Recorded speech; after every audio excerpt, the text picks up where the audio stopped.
A pinhole camera captures an image upside down.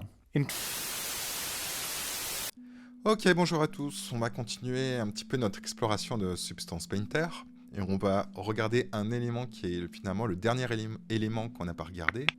C'est cet élément qui est ici, qui est ma fenêtre d'assets. Alors je vais juste faire ceci pour revenir comme vous. Ma fenêtre d'assets, c'est ni plus ni moins finalement que ma bibliothèque de Substance Painter. Quand on démarre Substance Painter, on aura finalement une bibliothèque d'assets. Donc ça peut être ce qu'on appelle assets, hein, c'est tout et n'importe quoi. Hein. Ça peut être des matières, des textures, des effets, etc. Même par exemple si vous travaillez également sur Unreal ou Unity et que pourquoi pas vous suivez mes tutos sur Unreal, un asset ça peut être également du son. Finalement un asset c'est quoi? C'est un élément finalement. Donc là, quand on démarre Substance Painter, on a déjà toute une liste d'assets qui est déjà assez conséquente, qui est présente d'emblée quand vous démarrez Substance Painter. On pourra bien évidemment par la suite intégrer de nouveaux éléments, des textures, des matières et plein d'autres choses. Mais déjà, on va commencer à regarder ce qui est présent sur Substance Painter par défaut et je vous montrerai par la suite comment intégrer des nouveaux éléments.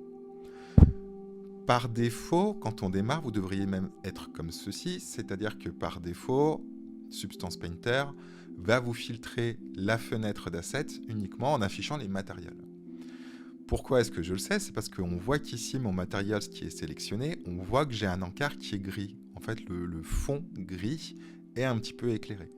Si je clique sur l'élément à côté, ça va me filtrer, cette fois-ci, la partie Smart Materials. Alors pour l'instant j'ai rien, c'est tout à fait normal, ne vous inquiétez pas.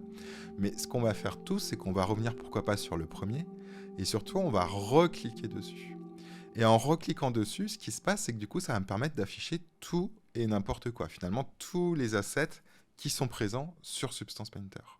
Je vais juste revenir ici pour être comme vous. Voilà, et là vous voyez, là j'ai plein d'éléments qui sont tous mélangés, qui comprennent des textures, des effets, des matériels, des smart materials, des smart masks, tout ça, je viendrai vous expliquer ce que sont les smart materials et les smart masks, et surtout comment faire pour pouvoir les utiliser. Mais là, du coup, voilà, en étant bien dans Starter Asset, en ayant désélectionné mon système de filtre, là, j'ai vraiment, finalement, tout et n'importe quoi qui est réuni, vraiment, finalement, c'est par ordre alphabétique, hein, vous voyez, A, B, etc., etc. Ce que je vous conseille de faire, c'est quand on va en bas à gauche, on va cliquer sur le Filter by Path. À partir du moment où je clique dessus, ce qui va se passer, c'est que Substance Painter va m'afficher ma bibliothèque d'assets. Alors à droite, c'est exactement pareil, hein. J'ai tous les éléments qui sont tous mélangés les uns par rapport aux autres, qui sont affichés sous forme alphabétique. Mais j'ai également, du coup, des catégories qui sont ici. Même si j'en ai parlé dans une vidéo précédente, mais de manière extrêmement courte, là le but c'est vraiment d'aller au fond des choses au niveau de ma bibliothèque d'assets. Ce qu'on peut regarder, c'est par exemple le premier, c'est All Libraries, tout est mélangé, j'ai tout et n'importe quoi. Si je vais dans projet, on a quelque chose qui est complètement vide. Pourquoi c'est complètement vide? C'est parce qu'actuellement, sur mon projet, je n'ai pas fait un travail qui me permet d'afficher des éléments qui sont dans projet, ou alors je n'ai pas intégré des éléments, je n'ai pas importé des éléments qui viennent d'Internet ou de je ne sais quoi, et que j'ai décidé de l'intégrer à mon projet. Mon projet, c'est quoi? C'est à l'heure actuelle, mon projet s'appelle InTilt.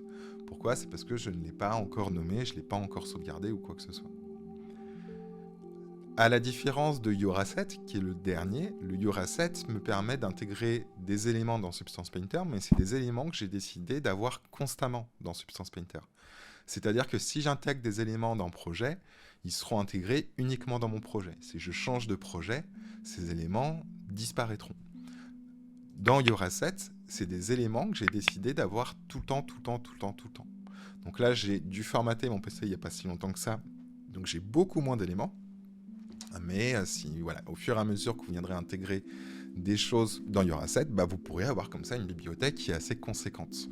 Petite parenthèse quand même par rapport à ça, sachez que quand on enregistre un projet Substance Painter, Substance Painter sauvegarde tout. C'est-à-dire qu'en fait, un fichier de sauvegarde d'un projet ou quoi que ce soit peut peser très lourd parce qu'il va vraiment sauvegarder tout et n'importe quoi. Si vous avez 36 milliards de matériel, de textures ou quoi que ce soit, et ben ils seront enregistrés en brut dans votre fichier projet. On verra qu'on peut décider d'enregistrer uniquement le projet et pas forcément tout ce qui fait partie de notre bibliothèque. On viendra de toute façon intégrer des éléments, etc., vous inquiétez pas. Et dans Starter Assets, c'est quoi? C'est les éléments qui sont présents quand on démarre Substance Painter. Quand on vient, par exemple, de l'installer, on va avoir une bibliothèque cadeau, finalement, de plein d'éléments et qui sont déjà assez conséquents. Donc c'est déjà amplement suffisant pour commencer à travailler avec ces éléments-là.